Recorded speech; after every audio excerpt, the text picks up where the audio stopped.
JPSC परीक्षा घोटाले की जांच में महत्वपूर्ण मोड़ सामने आया है। आरोपी अभय तिवारी ने सीआईडी को दिए अपने बयान में जेपीएससी के 3 सदस्यों अजीता भट्टाचार्य, जमाल अहमद और अनीमा हांसदा की कथित भूमिका को लेकर चौंकाने वाले खुलासे किए हैं।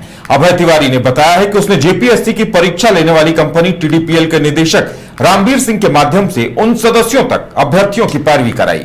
अभय तिवारी ने आगे बताया कि जेपीएससी 11वीं से 13वीं सिविल सेवा पीटी का कथित रेट सामान्य वर्ग के लिए 5 लाख और एसटी एससी के लिए 2 से 3 लाख रुपए तय किया गया था, जबकि अंतिम परिणाम तक का रेट प्रति अभ्यर्थी 60 से 70 लाख रुपए बताया गया। अभय तिवारी के मुताबिक 11वीं से 13वीं जेपीएससी सिविल सेवा परीक्षा में जमाल अहमद, अजीता भट्टाचार्य और अनीमा हांसदा के साथ साथ जेपीएससी चेयरमैन से संपर्क कर उनकी तरफ से आदित्य पांडे नामक व्यक्ति से संपर्क कर अभ्यर्थी उपलब्ध कराए गए। उन अभ्यर्थियों को आदित्य पांडे ने अजीता भट्टाचार्य के पीए ब्रजराम, टीडीपीएल के निदेशक रामवीर सिंह, जमाल अहमद, अनीमा हांसदा और चेयरमैन एल ख्यांगते तक पहुंचाया। बताया जा रहा है कि सेटिंग से कुल 7 अभ्यर्थियों को लाभ पहुंचाया गया, जिसके एवज में प्रति अभ्यर्थी 15 लाख रुपए वसूले गए। आरोप है कि इंटरव्यू के पैसे अजीता भट्टाचार्य के पीए और मोरहाबादी निवासी ब्रजराम को दिए जाते थे, जबकि चेयरमैन एल ख्यांगते धर्मेंद्र नामक व्यक्ति के माध्यम से पैसा लिया करते थे।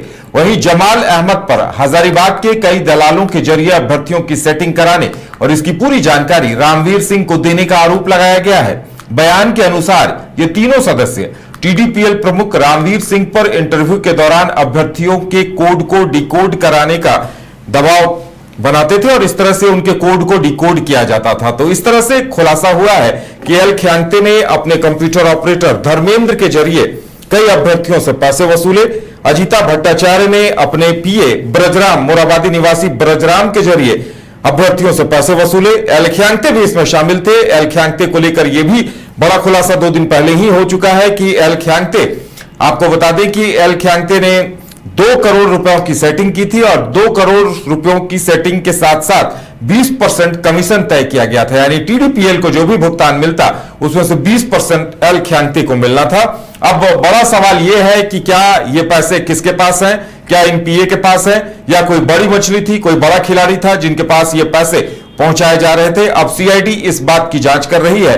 अब देखने वाली बात यह होगी कि जैसे जैसे ये चौंकाने वाले खुलासे सामने आ रहे हैं, अब 14वीं जेपीएससी पीटी रद्द हुई तो अब 11वीं से 13वीं जेपीएससी को लेकर भी अभय तिवारी ने कई अहम खुलासे कर दिए हैं। अब सेटिंग किए हुए अभ्यर्थियों के बारे में कब तक जानकारी आती है और निर्णय क्या होता है, इस पर अभ्यर्थियों की नजर टिकी हुई है। घर रहने का मकान भर नहीं, ये खुशियों की तिजोरी है। दरवाजे पर दस्तक देता पड़ोस, खिड़कियों से उमड़ आता आसमां, तारों में उलझी ऐसी न जाने कितनी दास्तां। कहती हैं चले डायमंड सिटी, एक सफर हम सफर के साथ अपने घर तक। Diamond city, life long bonding, 500 से ज्यादा खुशहाल डायमंड परिवार। जल्दी करें, सिर्फ 200 फ्लैट बाकी। आज ही बुक करें अपना आशियाना।